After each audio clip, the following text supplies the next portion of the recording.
Check test 1 2. Hello, check testing 1 2 1 1 2. Check testing 1 2. Check.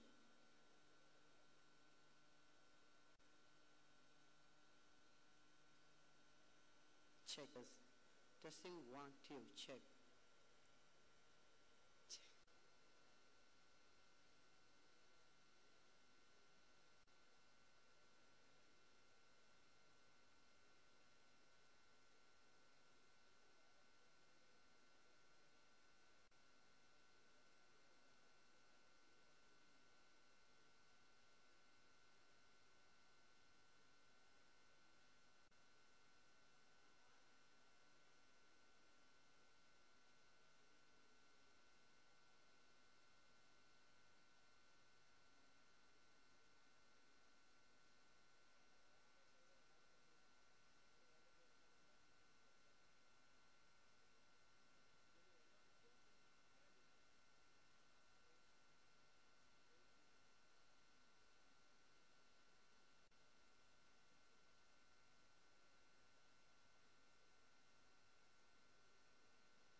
Ladies and gentlemen, we would request you to kindly settle down. We are just about to start in the next 5 minutes. Thank you.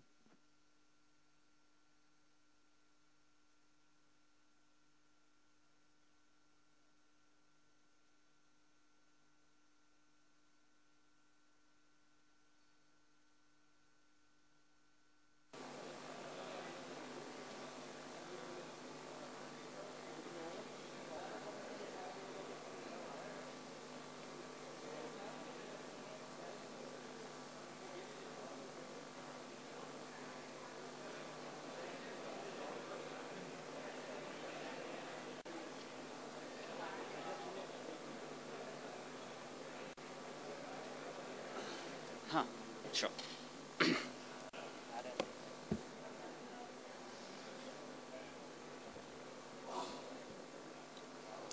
All right, ladies and gentlemen, we are about to start. Would request you to kindly be seated.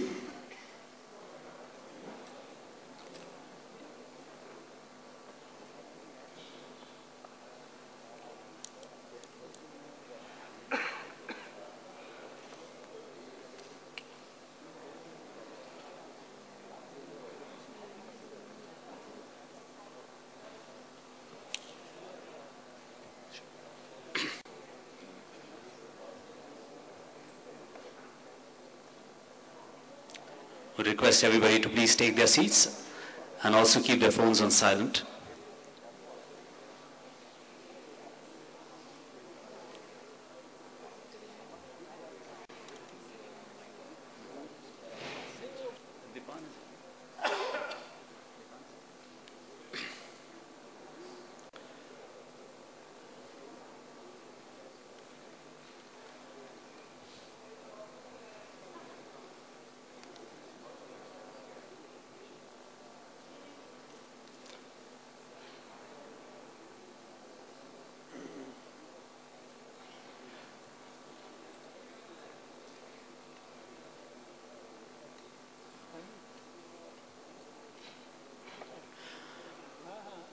All right, a very warm welcome to everybody present here. This is Rahul Manchal, your host for this evening. We proceed with today's ceremony and we're going to start off with the national anthem, so I request everybody to rise for the occasion.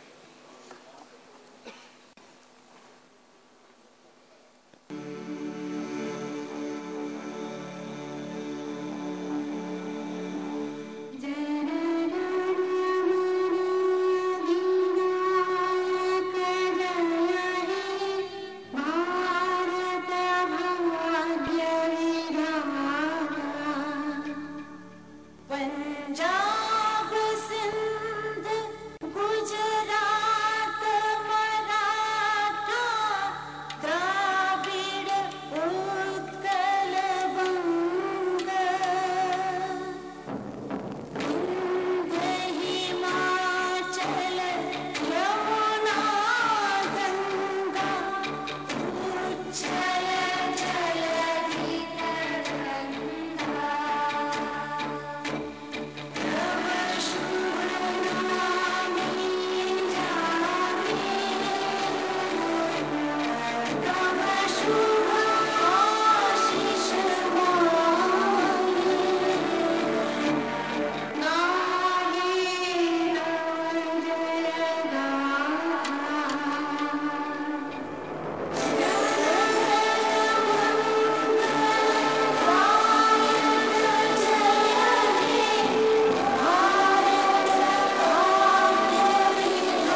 To proceed with today's ceremony, like all auspicious occasions, would like to invite our guest for this evening to light the lamp. It gives me great pleasure to invite our chief guest, Sri Vallabh Bansali ji. It would be great if you could join us. Let's have a huge round of applause for him. Our guest of honor, Sri Sudhakar Rao ji, from S&P Dow Jones Indices, Sri Alexander Maturi, Sri Devin Choksi, Sri Navneet Manod, Sri Sandesh Kirkire, Sri Sanjeev Shah, and Sri Sandeep Sikka. Also, Sri Dipen Mehta.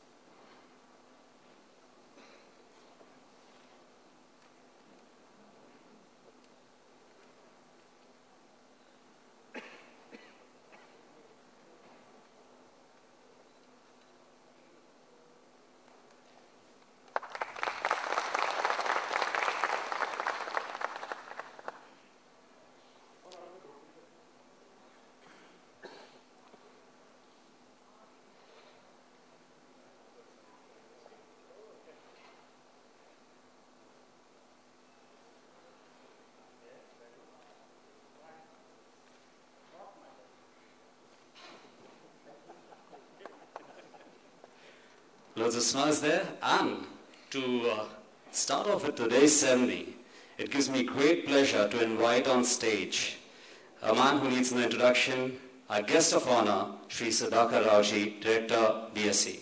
Let's have a huge round of applause for him.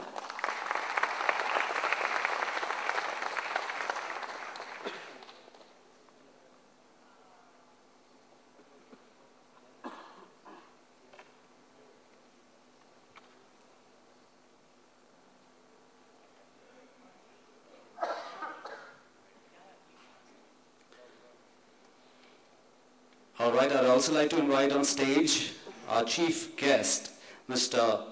Vallabh Bansali, to come onto the dais. Let's have a huge round of applause for him.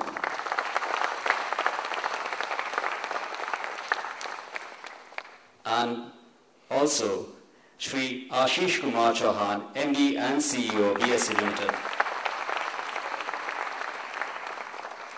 It gives me great pleasure to invite on stage Sri Alexander Maturi, CEO, S&P Dow Jones Indices. Let's have a huge round of applause for him.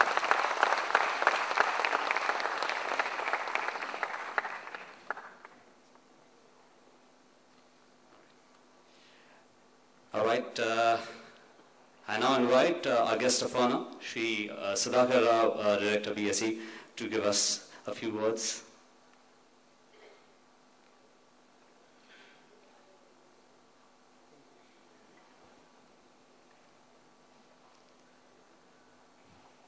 Good afternoon to all of you, and a very warm welcome. I think this is a historic day to major institutions in the area of finance come together. I mean, that announcement, of course, will be made by Ashish later. The Bombay Stock Exchange, without doubt, is a historic institution. I mean, difficult to imagine that it started in 1875, still going strong, despite its ups and downs, and certainly still a pioneering and a premier financial institution in the country. As you all know, BSE is the first stock exchange in India and lists more than 5,000 companies. As an institutional brand, BSE has been and is synonymous with the capital market in India. Its Sensex is the benchmark equity index that reflects the health of the Indian economy. The BSE Sensex is closely monitored by foreign investors who are keen on investing in emerging economies such as India. And it is in this context formal announcement I'm sure Ashish will be making shortly. It is in this context that our collaboration with S&P Dow Jones Indices, which itself is more than 115 years old and is a pioneering entity by itself, is of great significance. With these two brands coming together, we shall be, and our hope is that our index will be one of the most tracked indices in the world. But more about that from the people who shall execute the collaboration, who will work on it. But thank you all for coming here. Thank you all for joining the BSE on this historic occasion. A warm welcome once again, and let's wait to hear how the events unfold later in the day. Thank you so much.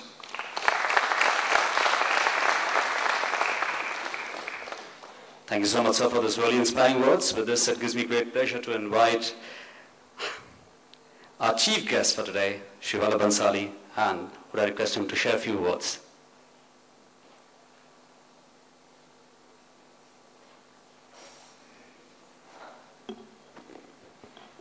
Our newest partner, S&P Pub, and friends, it's a wonderful moment for BSE. It's a wonderful moment for the BSE Sensex. Over the last 30 years or so that I have been actively involved in BSE, I must share my happiness at the new dynamic phase of BSE. And this latest participation, this latest partnership is probably symbolic of our both strategic focus and tactical focus, and I don't have to elaborate. How important a Sensex, how important an index is not generally lost on anybody. But if you think deeply about it, at least I recognize that Sensex could have done so much more given its history, given its popularity,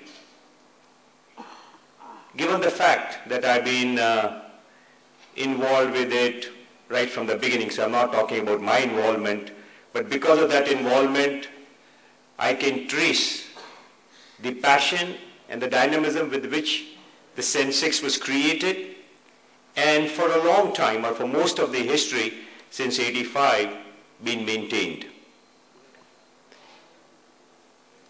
Just today, I was looking at a presentation made by our finance minister to the global audience, and subconsciously, I was making a note of how many times, every time there was an international data, the index that was picked up by the international data compiler was always the Sensex.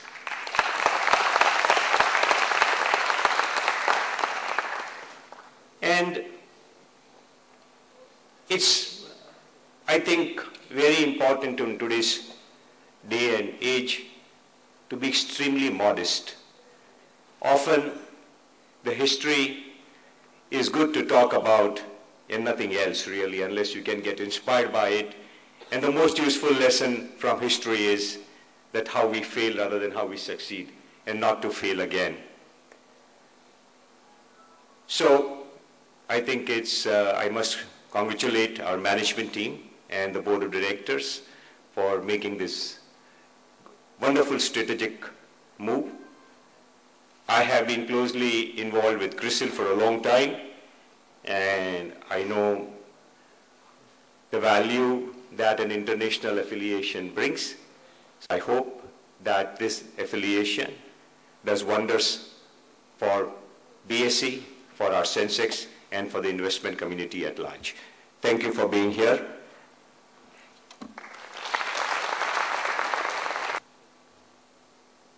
All right, now it's time for an announcement, and it gives me great pleasure to call here, actually.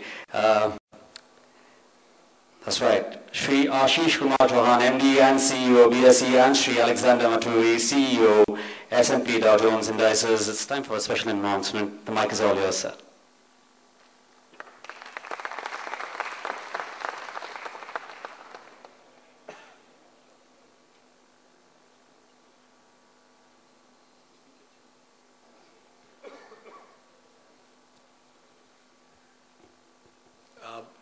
My apologies for giving you a wrong invite. The invite went as saying the state of global markets, understanding investment trends and fads. The main reason to call you all to this event was, of course, that panel discussion is going to happen, but slightly later. We wanted to announce a joint venture between S&P Dow Jones and BSE Limited for index management.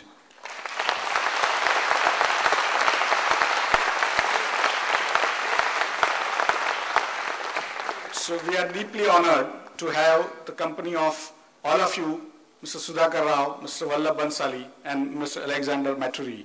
Now I request all three of them to come with me to sort of formally announce the joint venture.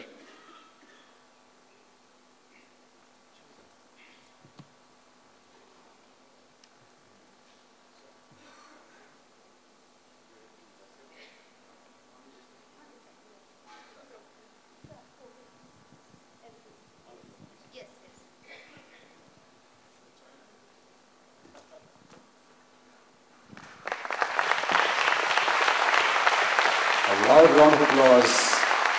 We are meeting happening right here. The time we've been waiting for.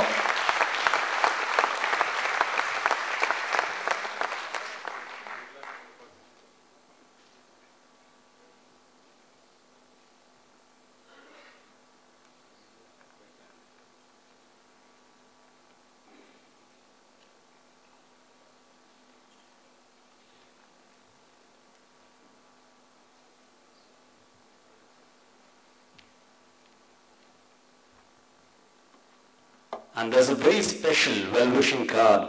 Yes, Mr. Vallabh Bansali is going to sign the well-wishing card.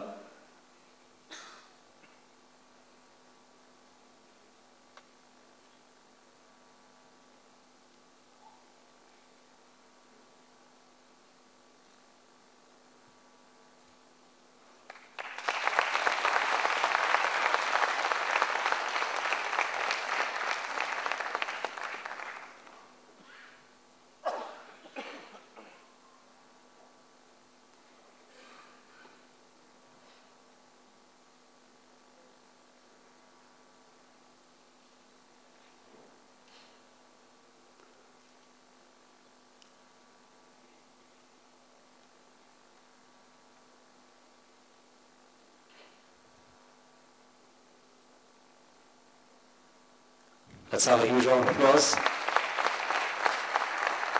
Heartfelt congratulations from every member in this team.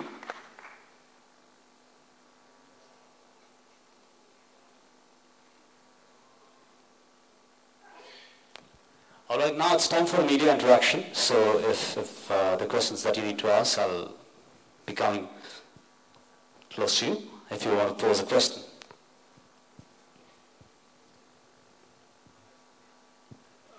My apologies for the viewers. Just be patient. Probably 10 minutes and we'll be through with this. So media also, if you can come closer, and the camera also want to come closer if you want. We can have the mic. But you will be able to connect, right? So the mics can be put here. And tell us what this partnership is all about. Is it going to be S&P Sensex? Will this be, I mean, it's not at all clear actually. And, will it extend to other indices as well?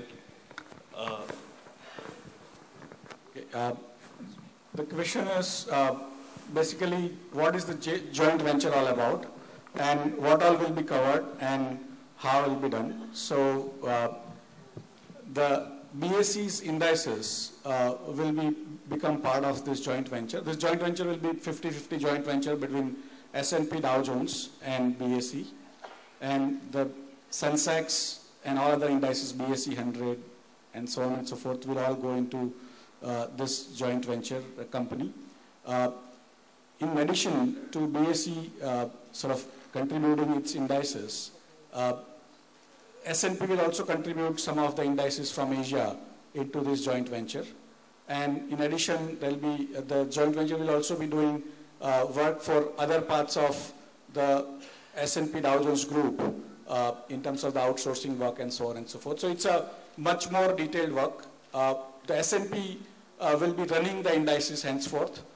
And the indexes will be practically called S&P BSE Sensex or S&P BSE 100 and so on and so forth. So it will be S&P, then BSE, then the number of companies or the brand name of the index and so on and so forth. So that's how it's going to. So going forward from today onwards, it will be called S&P BSE Sensex. Can you give us some details about your licensing agreement? Like how many years will it be called like this? And also, if Mr. Alex could tell us, will you be redrawing the index once again? Probably will you be rebalancing it again? Well, couple of issues. First of all, we are very proud to be able to work with a powerful brand like the Sensex, and we look forward to being able to bring global investors more attention to the Indian market through the existing set of indices and new indices that we look to develop. As far as where we see this business going, we think there's tremendous opportunity to be able to expand the family of indices here, make them available not only to the local investors, but also to bring global investors, and as the markets open up more, give them more opportunities to invest locally. With that will come looking at the way the indices themselves are managed, and managing them at the global standards. And we think that's important for people, investors across the globe, to understand the transparency and the methodologies behind these indices. So over time, we will be looking at methodologies. That is something that we separate from our commercial decisions, but those decisions will be made in the best interests of the participants of the marketplace. Mr. Bansali, Vijay from ET now, if I could ask you, as you're rightly mentioning, you have seen the Indian equity market from very close quarters and how it is emerged in the last, say, couple of decades. How do you look at this particular development? Because S&P Indices has also, earlier was with NSE, now they have signed a new pact with BSE. How are you looking at that? And so overall, what does this mean for the Indian equity market with we also having the third equity exchange now? Well, I think No, both of you can take the question, no problem. I think from our perspective, as Ashish mentioned, this is a much broader relationship. We're looking not just at managing the existing set of indices, but expanding it and working jointly to bring new concepts to the local marketplace. We think also that there's the potential to expand regionally. So together we have visions to be able to take our business to some of the other markets in the South Asia region. So again, I think that for both organizations, their interests are much more aligned to develop this business and go forward with it. How will it benefit investors? So firstly, I would divide them into institutional investors and retail investors. Retail investors often get misled by a very broad index because they are not invested, they are not aligned, and so on. And therefore, to get a global leader in indices to come and help the retail investor in different ways would be at least my expectation of this combination, that very often the man on the street does not understand which way the market is going because his portfolio is behaving separately. So I think in terms of both creating more representative indices and educating the investors, I think would be one great benefit. Secondly, the market is getting institutionalized. Large part of the market is institutionalized. And they have to be internationally oriented increasingly in a globalized world. And even from that point of view, having a global partner associated with the first Asian market in the world, first Asian market would be, I think, very rich. Hi sir, this is Ritesh here from Z Business. A question to Mr. Ashish sir. Firstly, just a repeat of question which was earlier asked. is this particular partnership for a particular period? If yes, and what is the time period which we are looking at? The way we look at it is it's a joint venture. And it's basically a joint venture between S&P, Dow Jones and BSE directly. So it's a perpetual company that is going to go on. And basically that's how we look at it, that you get married not thinking about separation, right? And for us, that's why we created this structure, so that it is structured not as a what I call staying together arrangement, but actually a marriage, unlike what they had earlier with other exchange. And so this is much more deeper exchange, and for us, it has two parts. One is what I call local aspect of it, that today I would remember when I passed my 10th class, what was Sensex? And when I got married, what was Sensex? And when my son went to the first sort of school first time, what was the Sensex? And that is how Sensex is part of our life, I mean, in some sense, whoever is invested a little bit in market, for them Sensex, every day, every sort of moment, you think of where it is connected to your life. And similarly, how do we make this a part of large institutional framework? Because Sensex is the most followed index in the country. How do we make it more tradable? How do we make it more invested upon? And that's where we think S&P brings a huge distribution network across the world. The Vanguard, which is the largest index fund in the world, actually works on S&P indices. And similarly, many other index funds work on the S&P indices. And that's where we thought there was a huge sort of synergy between the two organizations, that both are sort of slightly not aggressive, but they do a good job. And we are sure that finally with this, Sensex will find its potential even in commercial usage. See, today Sensex is the Sensex, what I call the index of the heart. And now, how do we make it the index of the sort of trading also? And that's where, for me, this is going to be a win-win synergy for both parties. So since you mentioned about the synergy, one aspect is that there will be a brand sharing and stuff like that. But apart from the brand sharing, what all areas where you will look at synergy in this particular partnership?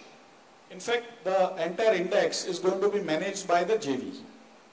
So, till now, as BSE used to manage the Sensex and all other indices, which stock goes in, which stock goes out.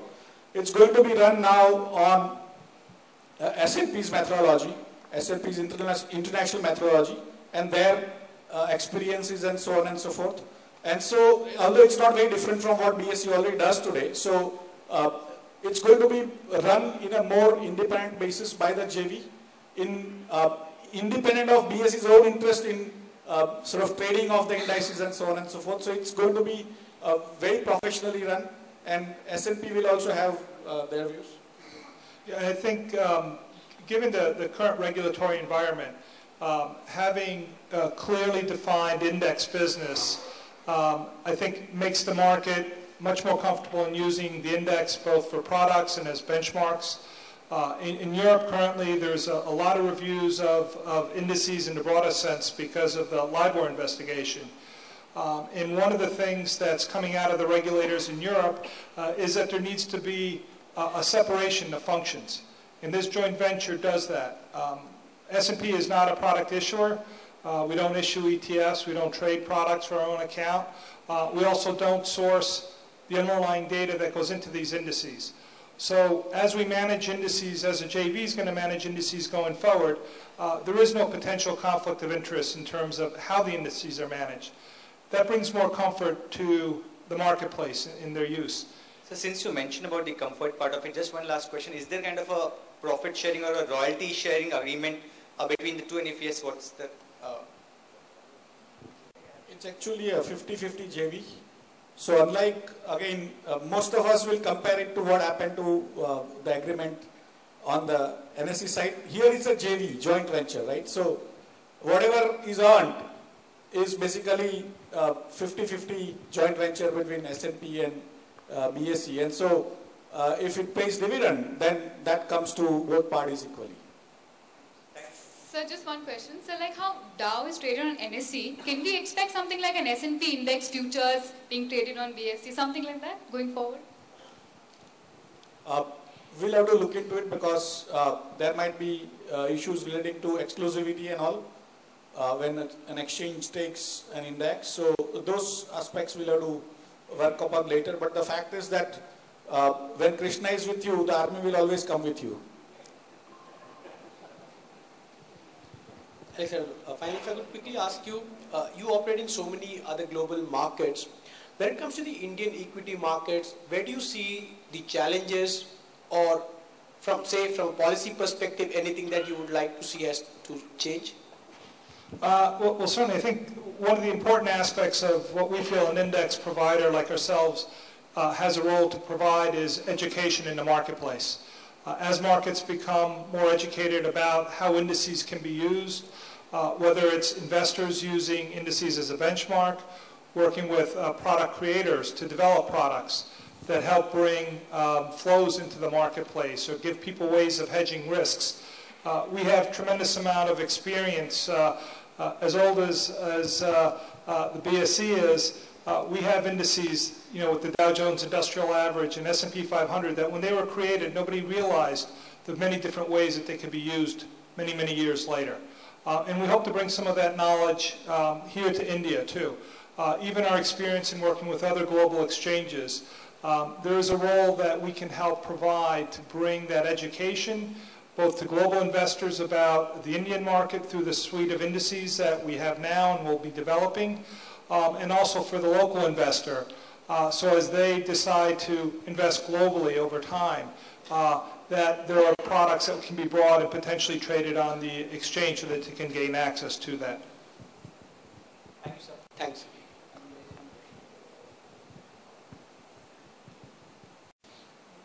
So I have one more question, and Mr. Mathuri, if you could tell us how different is index management with S&P?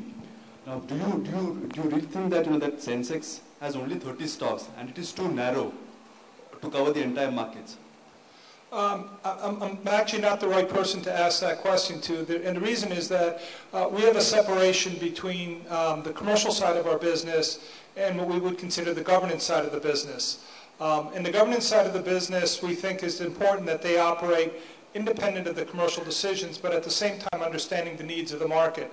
So one of our goals will be to bring the appropriate people and have discussions with the marketplace and decide what does the market want, what makes sense for the market, and take that sort of input from the local participants. Because if the local participants disagree with our view, then the product will not work. So we do think it's very important to hear from the marketplace what they think the Sensex should be like, what new indices should be developed, and then take that and manage that going forward in an independent fashion from the commercial side of the business. Thank you, sir. Thank you. However, having said that, the economic theory suggests and also there is an index similar to Sensex in US called Dow, which has similar number of stocks, right? So effectively saying that it doesn't reflect the market, the fact is market is following it so much that it actually proves the other way around.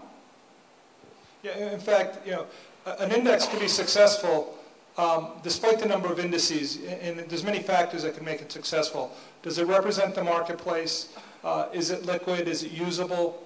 Is it people understand the rules around it? Those are all very, very important factors that, again, we think with the established reputation of the Sensex that we can only expand from there. All right, with so many years of experience on BSE and S&P, Dow Jones Indices, I think together we're going to create not history but the future. All right, I'd like to thank our League of Extraordinary Gentlemen. Let's have a huge round of applause for them. I request Alexander to be on stage and we go ahead with the next session.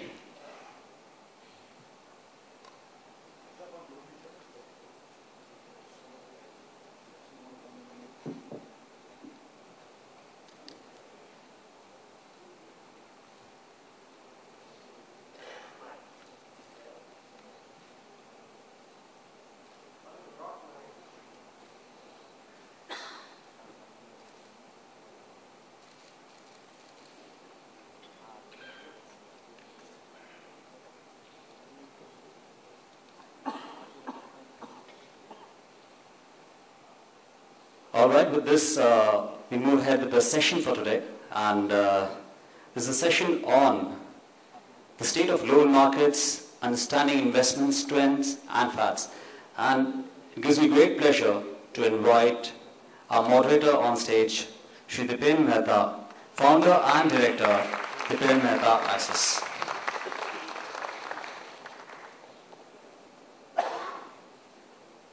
Also, our panelists include Shri Deven Choksi, MD, KR Choksi Securities. Can you have a huge round of applause for him? Shri Naveed Munod, CIO, SBI Mutual Fund. Shri Sandesh Kirkire, CEO, Kotak Mutual Fund.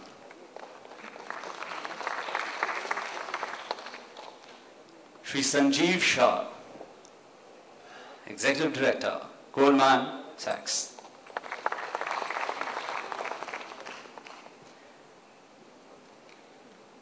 Shri Sandeep Sikka, CEO, Reliance Capital Asset Management.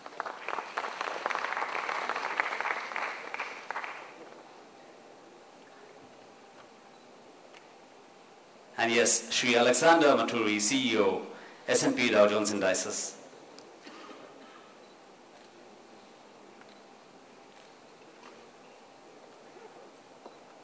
Gentlemen, please take us.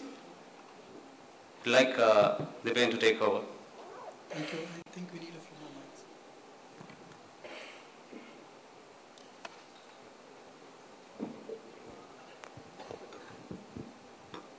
mics. Thank you, S&P Dow Jones, for this privilege of moderating this particular event, where I have a galaxy of luminaries, and collectively over here, I think they run billions of dollars in mutual fund and the investor savings. Since time is short, I'll just get straight into the introductions first. We have Mr. Alex Maturi, as we all know. He is the CEO of S&P Dow Jones Indices. We have Mr. Naveed Munod, who is the CIO of SBI Mutual Fund. We have Mr. Sandeep Sikka, who is the CEO of Reliance Mutual Fund. Sandesh over here heads Kotak Mutual. And we have our friend of the BSE, Deven Choksi, who is the Director CEO of KR Choksi. And we have Sanjeev of Goldman Sachs over here, Sanjeev Shah. Welcome all of you, and thank you for participating in this panel discussion on the state of the global markets. First question to you, Alex. We've seen that no discussion on global markets is complete without understanding the global flows. So what has been your reading about the global flows in 2012 and 2013? In fact, we saw the velocity of global flows in 2008 and how it hampered the entire global economy. So what is your reading about the global flows, which have been the last year, and how do you see them going forward in this year as well? Well, I think if we go back to what we saw last year, there were tremendous flows into fixed income instruments across the globe. In some markets, it was a chase for yield into the higher yielding currencies. In other markets, it was a flight to safety as investors were looking for safety. But we've seen a quick turnaround at the end of last year and into the beginning of this year, where there's been this tremendous shift into the equity markets. I think a lot of that is due to the belief that globally rates are about as low as they can go, at least on a broad macro basis, and that what alternatives are there for investors? And investors have started to turn to equities more and more for that reason. Equities do provide a little bit more of a hedge if inflation starts to come back from the global marketplaces. And in many cases, yields on equities are providing a very attractive alternatives to returns on the fixed income instruments, clearly with different risk characteristics. But we think that trend, again, we see those flows occurring and may continue for quite a while. So you think we're entering blue sky scenario over here? I'm sorry? Are we entering blue sky scenario over here? We're trading at all-time lows over here, and it's as if we've forgotten all the problems the world is facing. Again, the problems haven't gone away. Europe is still has to solve a lot of its issues. The economy in the U.S. is still growing, probably slower than it should be. But I think when you look at it from a flow of funds standpoint, there's not a lot of places that investors can go and put their money. If you put it into time deposits, in most countries rates are very, very low. And so investors are looking for some sort of positive return. So I think that, and people are anticipating that rates will start to go up when the central banks stop providing all the liquidity that they have been providing. We don't know when that's going to occur, but at some point we know that it has to change. So again, for now, I think we just keep an eye on it. It is not our role to kind of forecast where markets are going, but really just to comment on what we're seeing happening. So what Alex is saying is that we have a global risk on trade. My question to Navneet is, when will the risk on trade take place in India? As far as the retail investors are concerned, they are still shying away from markets. I thought it started middle of last year, and I hope that this could be another trigger for the next bull market here. I mean, similarly to what's happening in other parts of the world, over the last 5 years, the asset allocation for Indian household investors have also got more skewed towards little bit fixed income, but in case of India, more towards the physical assets. So the allocation to equities is probably at a 20-year low. We in the mutual fund industry have been facing redemptions for the last couple of years now. Even the insurance industry is seeing redemptions. We haven't seen much money going into the primary market. We haven't seen many IPOs, investors opening new demat accounts. So allocation towards equities have gone down significantly.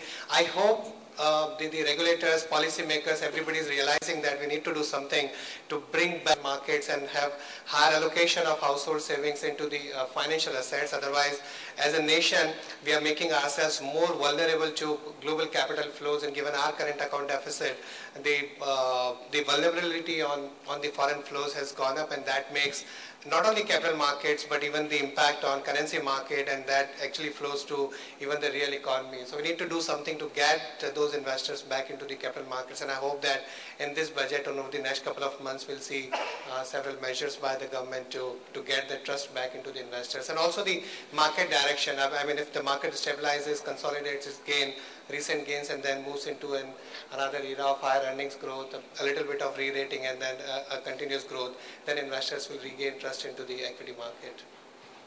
That's the point Navneet is making, that investors are still afraid of entering the markets, and I think that's the big question mark which even the finance ministry is grappling with. We had the FN recently in Mumbai, and one of the major highlights of the comments he had to make was that how to get more equity flows into more savings into the equity flows. Coming to you, Sanjeev, what is your expectation from the budget?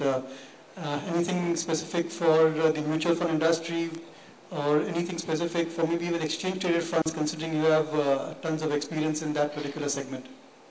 I mean, not really. We don't have any expectations as such, but we hope that the finance minister, when he was in Bombay, talked about the fact that he would give some more concessions to the RGESS scheme, kind of in a 401k kind of a structure for investors in India moving into the mutual funds. Remember, in India, you don't have many investors coming into equity, whether in any form, whether it be equity or direct mutual funds. The problem which is arising, in a sense, the Indian investor is pretty smart. If you look at the fact that they have been buying gold, you look at what happened in the last 4 or 5 years, inflation is pretty high, gold has done well. Indians wanted to have an asset class which was non-rupee, and they've invested in gold. Hopefully, given what's really happening across the world, hopefully that will change, and that will bring in the Indian investors back to equity. I mean, that's we hope that those are the issues which the finance minister is dealing with. So in a sense, I don't see much in terms of the industry as such, but I hope that given what's really happening in terms of the macroeconomic picture, equity investment will become pretty important for the retail investors. Thank you. One of the important aspects to look out for in the budget is going to be the fiscal deficit. But Sandesh, we've seen that the finance ministry has taken several steps to bridge the fiscal deficit gap. And since the new FM has taken over, I think every other day we are seeing him reiterate his target to meet 5.3% fiscal deficit, 4.8% for the next year. But these days what we gather is that trade deficit is taken over from fiscal deficit as one of the prime fears which the market is facing. Do you think it is justified? I mean, is this trade deficit monster for real, and do you think it has the ability to destabilize our markets? And what do you think is the way forward? How do you handle this particular problem area? think when you look at Indian trade deficit, stroke current account deficit, you'll realize that, India is exporting capital and global investor is looking at India and bringing in capital. So India is exporting capital by buying gold. Now, the reality is we are suffering from both the deficits. You have a twin deficit issue and both are reasonably well connected because you really fund your current account deficit through flows. Either you can do it through FDI or through flows, and things on the ground don't happen to the extent what are needed, hence our reliance has always been on flows. So you need ultimately to curtail your fiscal deficit to be able to attract global flows, because global manager is allocating capital to economies which have reasonably good deficit. So I think the whole thing is connected. So you need to have a situation whereby you can actually propel growth, prime growth, and one of the things that the market is looking at is softening of interest rate environment, which will drive growth. The growth will drive higher top line for the government through higher tax revenues, and higher tax revenues means lower fiscal deficit. Lower fiscal deficit means greater flows means lower current account deficit, and a greater flows and lower current account deficit will lead to appreciating of local currency, which will be bad for gold. See, ultimately, my belief is gold as an asset class while it has delivered, all of us know that currency plays a very critical role. So all these are connected. So when you leave aside current account deficit X gold, it doesn't look bad at all. So finally, we need to bring in more investors. And I think we have been, as an industry, when we look at, you have actually, in 18-20 years that this industry is existing, it has more investors in the equity markets than equity markets which have been in existence for over a century. The reality is, you have actually, when we discussed this, I remember with our finance ministry professionals, they were surprised that you have actually more investors in the market through mutual funds. So you need to, essentially from a budget perspective, you need to ensure that perhaps increase that limits which are available for getting local investors in the market.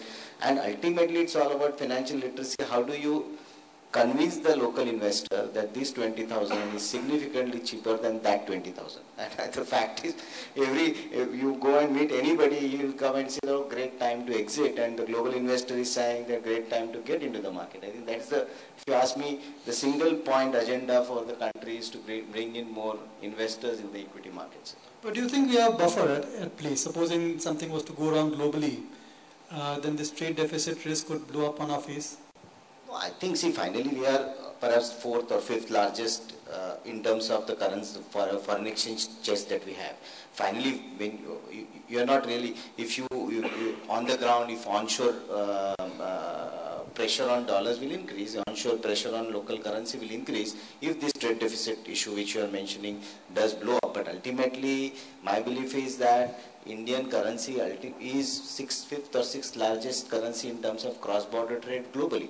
So it's not as if we are going in for, I'm looking at 60 happening, but we will in that, we are in that range of 53, 56. I think my belief is it's all driven by conviction on the ground, and on the ground if you see things happening, you will see international investors' appetite towards India improvement, that itself, because we are a capital scarce country. So these are all ultimately, whether it's trade or fiscal deficit or current account deficit and fiscal deficit, they are extremely inextricably linked. All this time, we as a nation will have to make a choice that, do you want to give up inflation?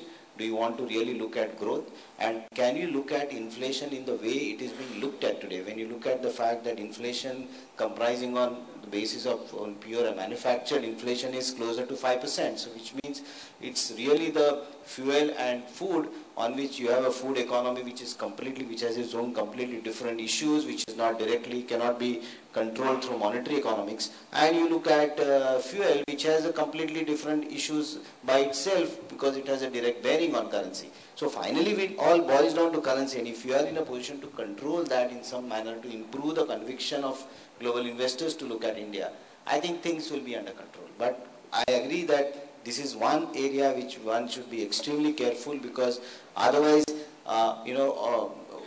we'll continue to dream at 7-8% kind of a growth, and it will be a challenge to move there. Reassuring words indeed.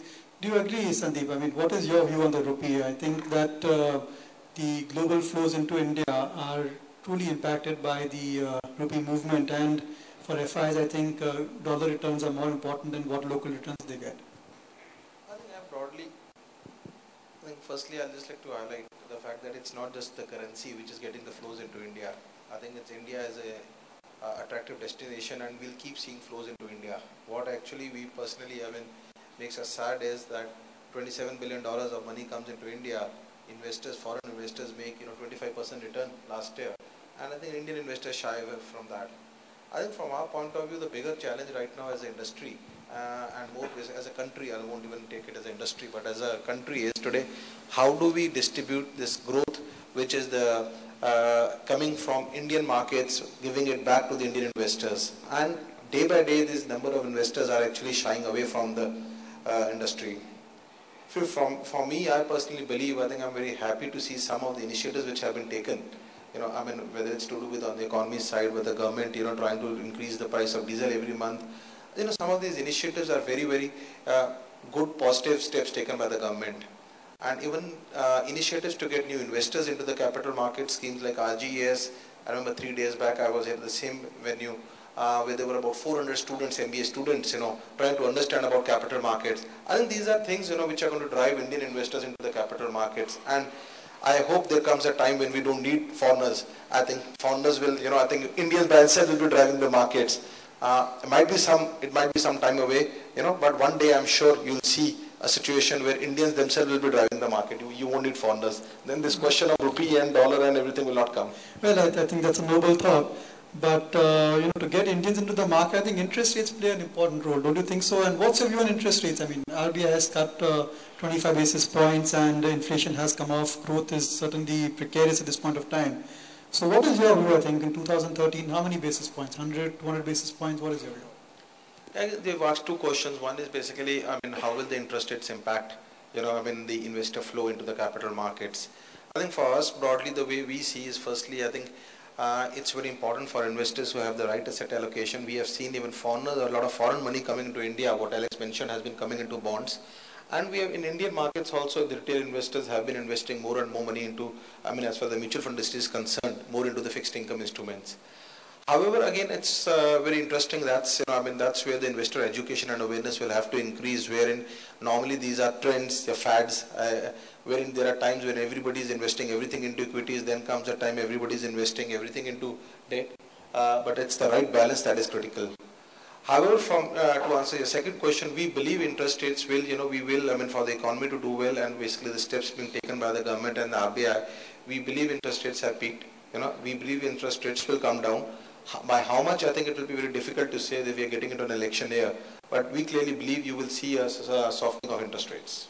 That's the point, that Sandeep has made. Navneet, I would like to ask you that we have a major event coming up next year, and political fever will take over as 2013 moves on. Now, I know that we all are in sync over here that if there is a stable government, if there is a complete, perfect, outcome, where there is a majority for either the ND or the UPA, then the markets are fine, you could see a rally. But what if there's a fractured verdict? Have the markets factored that in? I mean, if you have a hung parliament and, what we saw earlier in history of India, what do you think is the knock that the index can take? I think sitting here, we pay far too much attention on politics than what we should really be paying. Post 2008, October 2008 Lehman crisis, we got $75 billion of foreign funds flow into our country. I mean, they see the same amount, the same kind of events, but I think it still gives them a faith that this economy is relatively going to do far better than most of the other economies in the world. The political crisis or whatever policy paralysis that we see in our country in the last couple of years, I think in most of the other parts of the world, it's far worse. I mean, look at Europe, the way they have behaved in the last couple of years, the whole debate on fiscal cliff in the United States, some of the measures that have been taken by some of the countries in Latin America recently. India is relatively far better, and I think our institutions, whether it's Reserve Bank, whether it's SEBI, whether it's Election Commission, whether it's Supreme Court, whether it's judiciary, media, these institutions are extremely strong. I'll always give the example of 96 to 98. We had an Asian crisis. We had probably the worst possible coalition, extremely weak Prime Minister at that time. During that time, I think our economy did very well, despite the Russian crisis and the Asian financial crisis. And the dream budget, which had several path-breaking kind of announcements in terms of the way dividends and some of those dividend tax and all, were announced in 97, 98 by the same finance minister. And we had an extremely stable government from 2004 to 9. Markets did very well, economy did well, but I don't think a lot of policy measures were taken during that time, but we had the global tailwind. So I think we pay far too much attention towards the politics in Delhi. Another point I would like to make, I think India is driven more by the chief ministers. I think the state governments are doing a great job. So whether it's Narendra Modi, whether it's Nitish Kumar, whether it's the Shivraj Singh, whether it's the Chauhan and the Raman Singh in MP, I think they are the ones who will ensure that growth doesn't fall below 5%, and there is, whether it's road somewhere, whether it's metro train somewhere, the infrastructure spending will keep happening. But to grow above 7%, we need a strong government, and I'm quite hopeful. I believe in the wisdom of 700 million voters next year. I think that they are going to surprise us positively. Well, let's hope so. I think a lot of our faith depends upon this particular election, which I think will be extremely important. Coming back to you, Alex, we keep talking about attracting FI flows, and you did mention that sometime, maybe later in the year, you could at least see in US a little bit of tightening of interest rates, and then you could see perhaps a reversal of the risk on trade as well. Do you think that it will affect flows into India as well, or the flows we're getting into India are too minuscule to be impacted by such interest rate changes abroad, and per se we just need to maintain India as a good destination for investment? Well, I think I agree that the prospects on a relative basis for India seem much stronger than a lot of other markets. So again, even when you see markets like Europe that last year had very, very strong performance, even in spite of a lot of problems with what was going on politically. So, all these markets nowadays, there's more of a decoupling, I think, on the politics to the old underlying economics. If the economics are strong here, you will get the flows. You'll get the flows because on a relative basis, where else can investors go? David, coming to you, I think we have a lot of the best CEOs and CRs over here, and maybe they are biased towards mutual fund industry. So I want your unbiased view as to which is the best allocation for retail investors. You do a lot of work with retail investors. Over the years, we've seen a lot of interest coming into gold, real estate. So in 2013, which are the asset classes that you're betting on for your investors? If you look into the past and probably see the data, you get the clear answer. Equity over a 17-year period has compounded about 14.7% to be precise CAGR rate of growth. You look at any other asset class which you have mentioned, they are actually half of that return that equity has produced. So that probably answers that question. And if you further study this particular situation, you find that every asset class basically passes through an 8-year cycle. And in this 8-year cycle, you typically find that the first 4 years are dismal years for equity, particularly. In those 4 years, other asset classes would score over equity. And the balance 4 years would be generally, I think, for the equity. That is what one has seen in this 8-year cycle study. So if I say that 2000 to 2008 was the last 8-year cycle, and thereafter 2008 to 2016 is the new 8-year cycle which has started. Probably from 2008 to 2012 period, you already completed the 4 years, which has possibly, I think, taken out the worst of the performance of equity. So going by the past study and going by the future prospects, I believe that equity should score over other asset classes in next 4 years. So obviously your preferences for equities spoken like a stockbroker, true stockbroker. Generally, I think, why not? But generally what I have also seen is that in this last 4 years of this particular 8-year cycle, you would find that equity gives some phenomenal amount of return. On an average, I think it ends up giving around 30% CAGR return. Now, whether in first 2 years it will bounce back and it will have a smart return, get moderated for a period of 6 months to 1 year, and once again back, I think it remains to be seen here in this case. But my belief is that I think 2014, 15, 16 would be really good years for equity, given the situation in which we are operating currently. Okay, so you're bearish on gold, is it? But we have the gentleman next to you who is a specialist in gold. What is your view on gold, Sanjeev? Are the best years for gold behind it? We keep hearing a lot of high-profile investors liquidating their gold holdings. I mean, we don't really have a view on gold as such, but going by, eventually investors will look at what really is the macroeconomic factors around the world, which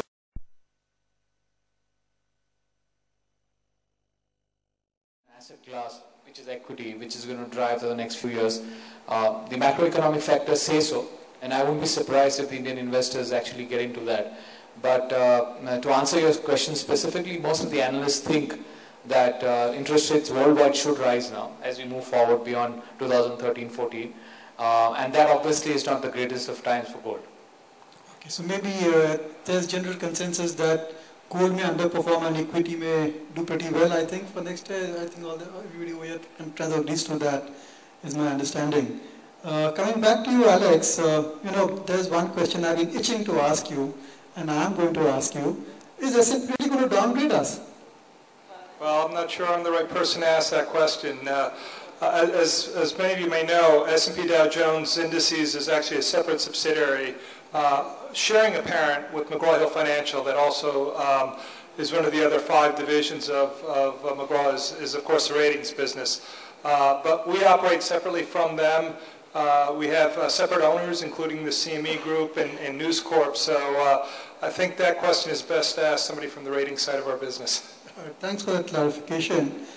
But coming to my second question, I think everybody over here on this stage is grappling with one particular problem, that being that investors are just not coming to the mutual fund industry, the retail mutual funds, the retail investors.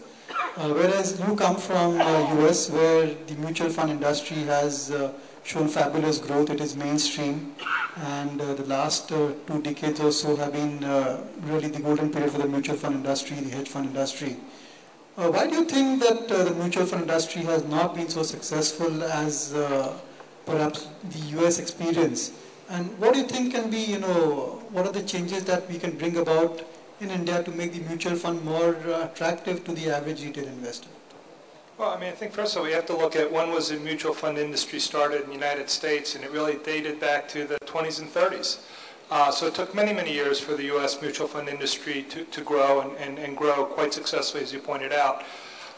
So I think certainly growth will come faster here. A big part of it will be education, educating investors, making them more literate about financials, savings, the importance of diversification.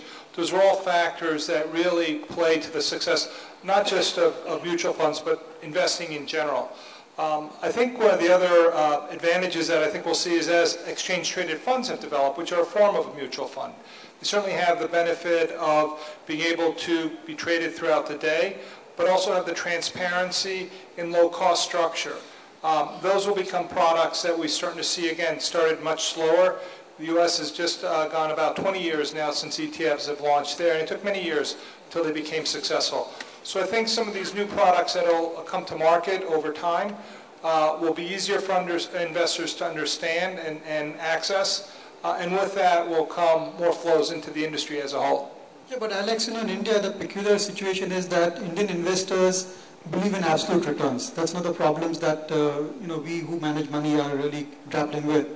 And although the funds they tend to outperform the benchmarks, that not necessarily mean that they will see higher inflows. So how can we explain to the average retail investor to benchmark a particular fund or a money manager to the actual index which he's tracking, and not just go for just absolute returns? Well, again, I think that comes down to education, right? Returns are tied to risk. So eventually, as investors become more educated about the concept of risk, they appreciate that to get that risk, you have to look beyond fixed return type investments. Europe also has a history of absolute return. Germany, Italy have been markets where investors always look to fixed return type products. And in those markets, there's structured products that develop. that gave investors both that principal protection that you would get in an absolute return type environment, but also can be structured to give upside the way equities would or fixed income would. That takes, expansion of regulatory powers, and again, it's not something that I would think would happen overnight in a market like India.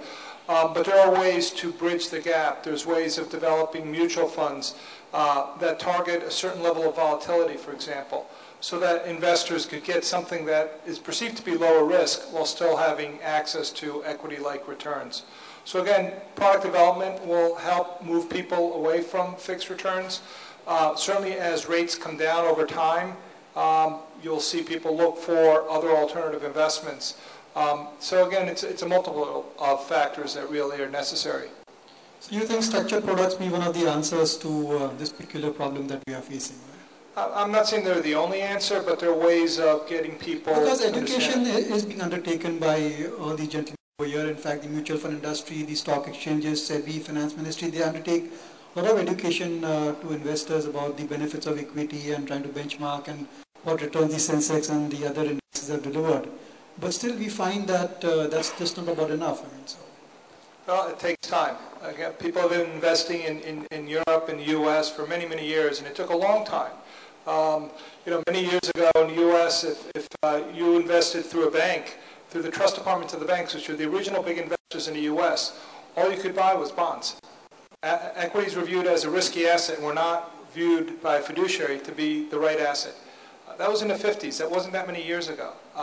Clearly, I think the rate of growth in the markets nowadays, whether it be India or some of the other up-and-coming economies, is going to be much, much faster. So it will happen. It just takes time. Okay, we have to be patient over here, I guess. Coming to you, Sanjeev, you've been the pioneer in launching ETFs. I was just seeing that you're quite a few ETFs listed on the exchanges. What, according to you, really makes an ETF click? Is it the timing, or is it the particular asset class? What are the kind of that you have before you say, okay, you would like to launch an ETF on this particular product asset?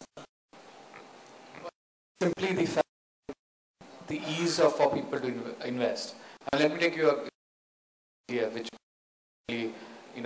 and as a concept in India itself. Now, Indians obviously have to go buy, you typically will go to a jeweler who you 5-10 when you're buying, and sell you'll have 5-10%. Can we offer where the lowest access to which you typically won't have, or in a much more effective manner, is what drives business. ETFs, or look at any kind of ETF. The ease of getting at the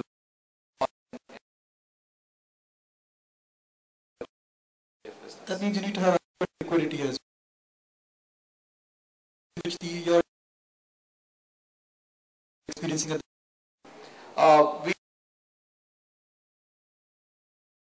and if you look at the gold,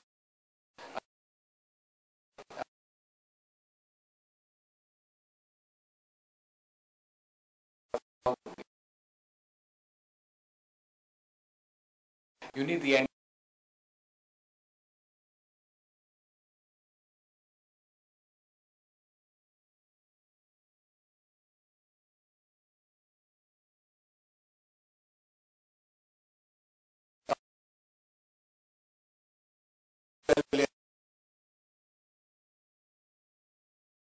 Now, whether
him to buy a future. This model is driven by transaction. Now, on the other end of the long-term asset managers like us who want the customer to stay invested. So the issue is on the other side of that spectrum where we are, again we need a middleman who can go and talk to the customer and give him a product proposition and get sufficiently compensated for it. Where he is able to do a long only kind of a product, doing this through the ETF mechanism finally will happen only with rise in financial literacy. And which is really seen today when you don't even have 50 lakh perhaps active investors in this country over 100 crores, itself shows the level of financial literacy which exists in the country. That's the point that Alex also made, that we need more and more education about exchange traded funds. So, but I think the industry is going to spend 500 crore rupees in the next 5 years. Okay. And I don't think Indian capital market in its ever history has seen this kind of money being spent. I'm sure with 40 of us continuously talking about something about asset allocation, about equities, about fixed income, about the volatility, I'm sure we'll see in the next 5 years significant rise in financial literacy. Okay, that's something nice to look forward to. Devin, you've been dealing with a lot of investors, and the problem that generally as a fund manager or as a portfolio manager one does faces is that the average Indian investor is not mature enough to understand the concept of benchmarking his returns to an index or to a particular benchmark, and they are still chasing absolute returns. Do you think that there is some change coming in over there with passage of time and with the kind of volatility we have seen over here? Are investors now more inclined to compare their returns with the benchmark, or are they still chasing absolute returns? Well, again, I think would like to put across some numbers, I think, which would probably drive this point.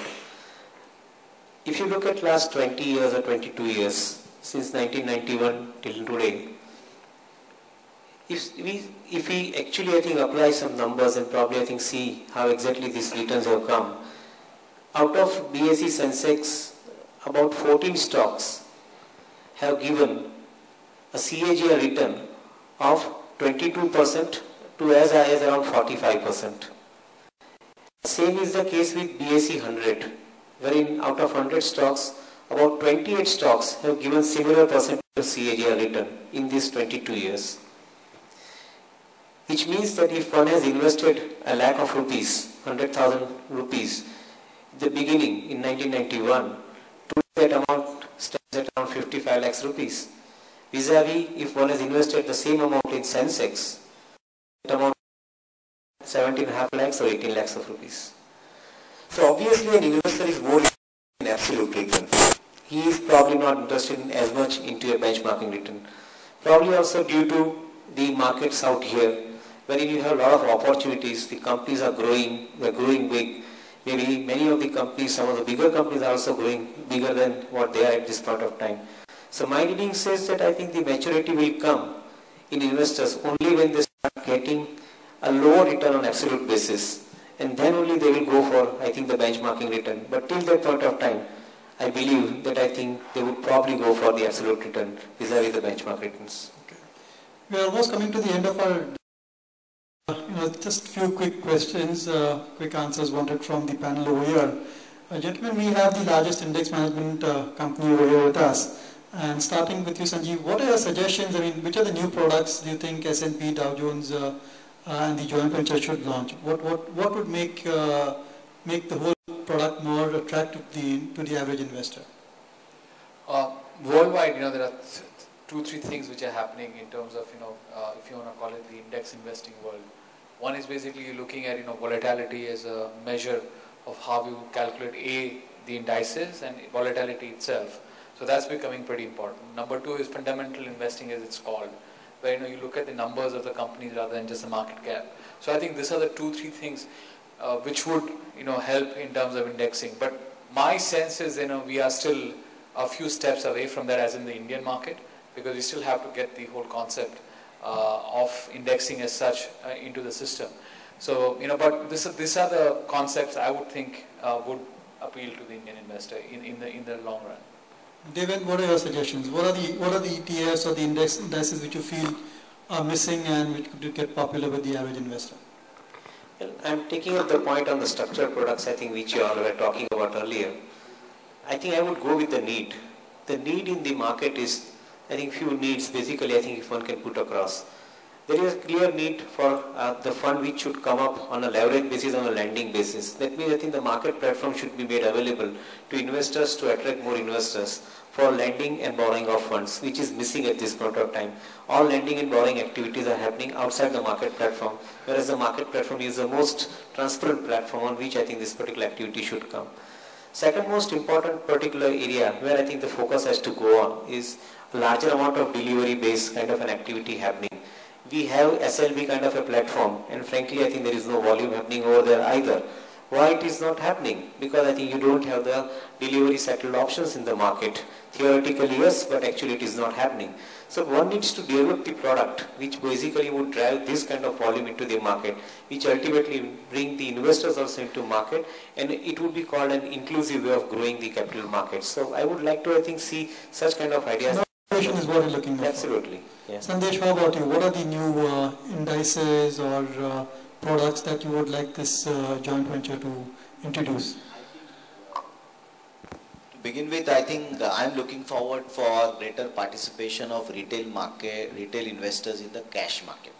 Now, I think we have a very large retail participation in the futures market, and which is, I'm not sure if they are really creating wealth for those investors. I think first, perhaps there is a need to increase the minimum amount which is needed for one to operate in the derivatives market. That itself will bring in perhaps more more investors in the cash market from whatever little that we have. As far as the current joint venture is concerned, I think BSE has a wide depth of existing indices. We have not seen ETFs getting created on them, but perhaps there is a need for us, and we ourselves have debated and we have studied most of those indices, and I believe that there is a case for relooking at the current indices of BSE from the perspective of the liquidity of the underlying stocks in those indices. So if one is able to relook at that, while Sensex is reasonably liquid, very liquid, but the rest of many indices, there is issue of liquidity, which if they really relook at that, and hence make them more amenable for us to launch them as ETF products, is what as an industry we would look forward to. I think it's a very interesting point made, Alex. That point he's trying to make is that, the Sensex per se, the components are pretty liquid. But when you come to down the line to the other indices, the liquidity is perhaps not. Maybe the governance team could perhaps look into that. Sandeep, coming to you, what are your suggestions for Alex over here? Being after my 4 fellow panelists have given their advice, I think I won't tell you what to do, but I'll tell you what not to do. He's just looking for feedback from the industry. So that's what I'm saying. I'll tell you what not to do. Okay. I think from our point of view, we believe, I think it's important that not to launch complicated products which are difficult to understand and difficult to explain. So I think at this point of time in India, I think the investors I'm talking from a retail investor point of view. I'm not talking from that one person, the top end investors. I think people are still trying to understand the capital markets. People are still trying to understand how and what to be done with the capital markets. So please don't launch things which are difficult to explain. But clearly we believe, I think ETFs will play a very important role, and even more with the new regulations coming from on the investment advisory side. I mean, that will play a very important role, because investors will be taking allocation calls where ETFs will be important. So just keep it simple. That's our only advice to you. Neet, how about you?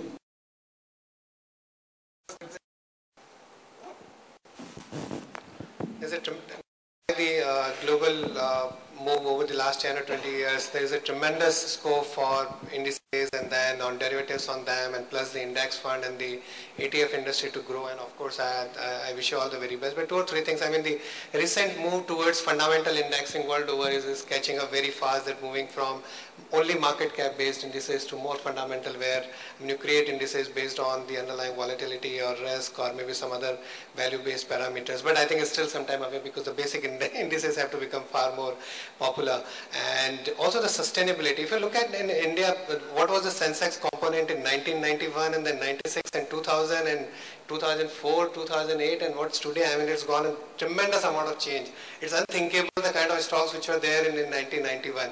But of course, it has a lot to do with the shift in the underlying economy as well. And over the next 10 or 20 years, it's going to be same. I think one advice, I mean, if I can give, is to have a far more, a greater level of transparency in the creation and also the dissemination of information in terms of the whole, the way index is created and the way you get in a new company and then the way you move companies out, the liquidity parameters and sustainability parameters, because that's another big trend globally.